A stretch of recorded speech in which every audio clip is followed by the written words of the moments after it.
Hello friends, जय जगन्नाथ। आपण समस्त को रोजी हांडीशाल को स्वागत।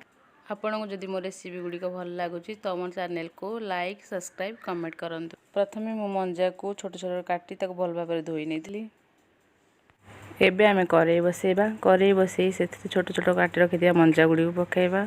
सेथि दबा स्वाद अनुसार लूण, हाफ चम्मच हळदी गुंड पकाई ताको 4 रु 5 मिनिट पर्यंत भल भाबरे भाजी नबा।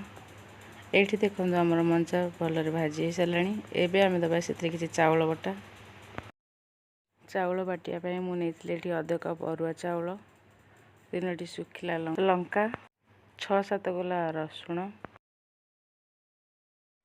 आधा चामच हळदी गुंड पकाई भल भाबरे ग्राइंडर कर नेछि। भाजी रखिथिबा मंजारे मु देइछि चाउल बटा। सेथरे 2 रु 3 चामच देइछि बेसन। बेसन दे सारा पर मुझे देइछि अल्प टिके लूण।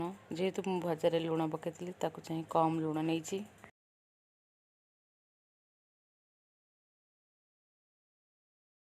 गोटे चामच गरम मसला, गोटे चामच धनिया गुंड दे भल भाबरे ताकू गोली नेइछि।